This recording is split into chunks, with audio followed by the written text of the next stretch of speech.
না না মানে এইখানে মোতার জন্য 5 টাকা দেবো আমি। হে গাইস, তোমরা সব কেমন আছো? আশা করছি খুব ভালো আছে। বাংলায় কথা বলে এবং বাংলাকে সাপোর্ট করো। তো আজ যাচ্ছিলাম বাবাস্থান, আমাদের এখানে জামালপুর। হয়তো এর আগেও অনেক ব্লগ দেখেছো, আমরা অনেকবারই গেছি জামালপুর। তো আবারও ইচ্ছা হয়ে গেল বাবার কাছে দর্শন করার জন্য। তো তাই রওনা দিয়ে দিলাম বাবার কাছে যাওয়ার জন্য। তো আমরা যাচ্ছিলাম 3 জনা, আমি, রাজাক, হয়তো সবাই চেনো, আর সেদিনকে যে ব্লগে এসেছিলো গুপিদা, সেই গুপিদা। 3 জনে মিলে চলে গেলাম বাবার কাছে। আমরা এখন যাচ্ছি বাবার কাছে জামালপুর। তো চলো জামালপুর থেকে ঘুরে আসি আর রাস্তা সিনেমাটিক সন্নিধিতে মজা করতে পারি আমাদের গুপিদা। ভিডিওটা প্রচুর ফানি এবং সিনেমাটিক শটে অল্প অল্প করে ভরা আছে। তো প্লিজ কেউ মিস করো না। এটা হচ্ছে অগ্রদী মোড় পার করলাম, আর এই রাস্তাটা হচ্ছে চারিদিকে সবুজে পরিপূর্ণ একটা রাস্তা। প্রাকৃতিক দৃশ্য অসাধারণ।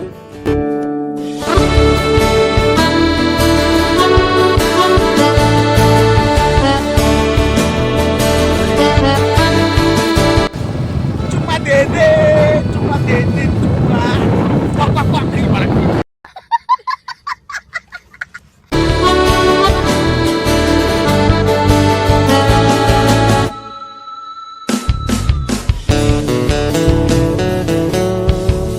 তো এটা হচ্ছে ঠিক পাটুলি ঢোকার আগের রাস্তাগুলো। আর এরপরেই একটা দেখতে হবে, এই যে দেখো সোনার মতন একটা দুর্গা প্রতিমা আছে। সবাই প্লিজ একটুখানি জুম করে দেখো, হেবি সুন্দর লাগছে প্রতিমাটাকে।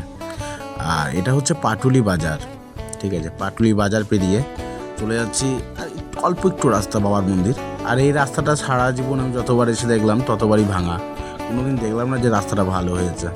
তো বাবার মন্দিরের দিকে যেতে যেতেই ঠিক হাই রোডের সামনে দেখুন একটুখানির জন্য একটা টোটোওয়ালা বেঁচে গেল। একদম টোটো ভর্তি লোক নিয়ে ভস করে ঢুকিয়ে দিয়েছে। সামনে আসছিল ছোটো হাতি, দেখো এই যে, মানে একটুখানির জন্য পুরো অ্যাক্সিডেন্টটা হওয়া থেকে বেঁচে গেল। প্রতিটা টোটোওয়ালাকে এইটা বোঝা উচিত যে রাস্তাটা সবার, চারিদিকটা দেখে বেরোনো। যেহেতু ওটা হাই রোড, মানে বাই চান্স টোটো ভর্তি লোক ছিল, যদি একটু ধাক্কা লেগে যেত হয়তো ছোটো হাতি গাড়িটা আগে থেকে ব্রেক মেরেছিল বলে তাই, নাহলে তো সর্বোচ্চ শেষ হতো। তো প্রায় বাবার মন্দির ঢুকে গেছি। তো যেরকম আমাদের খিদে পায়, গাড়িরও খিদে পেয়েছিল, তাই গাড়িকে খাওয়ানো হলো। আর এই যে বাবার মন্দির।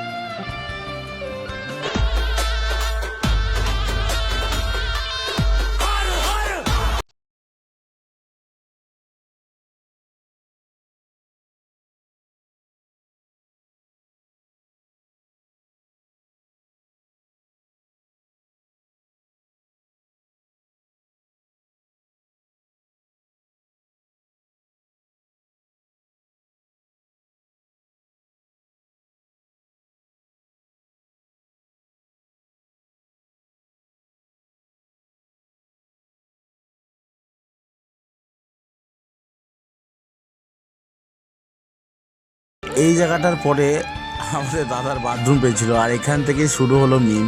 শুধু ভিডিওগুলোকে মিস করো না, দেখতে থাকো ভিডিওগুলো, খুব মজা আছে। বল কি বলছিস? কি পোশাক কত? 5 টাকা, পায়খানা 10 টাকা। না না মানে এইখানে মোতার জন্য 5 টাকা দেবো আমি। কি লেখা আছে দেখ, প্রস্তাব করবেন না। তো কোথায় যাচ্ছিস? হ্যাঁ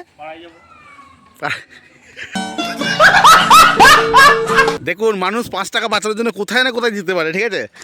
এখন যাচ্ছে জঙ্গলের ভেতরে প্রস্রাব করিতে। হ্যাঁ গুবি, আবার তাকাও দেখি, মুখটা তাকাও। ওইখানে লিখেছিল প্রস্রাব করিবেন না, তাই এইখানে যে প্রস্রাব করিল।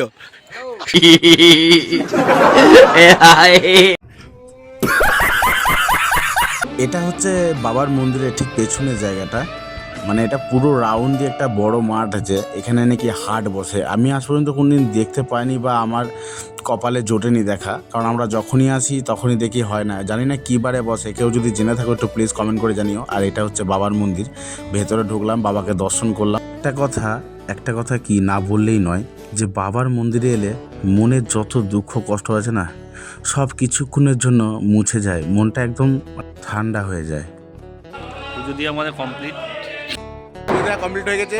গুবি পুজো দিয়েছে, এই যে দেখে নাও প্রসাদ। যাদের প্রসাদ দরকার একটু কমেন্ট করে দিও, গুবি কি প্রসাদ দিয়ে আসবে, ঠিক আছে।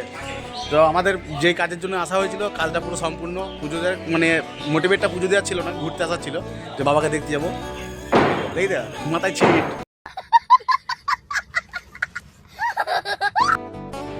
তো বাবার মন্দিরের চারিপাশে 3টে পাক দেবো আমরা, ঠিক আছে? এই যে বাবার মন্দির, বাবার মন্দিরের পাশ দিয়ে আমরা 3টে পাক দেবো।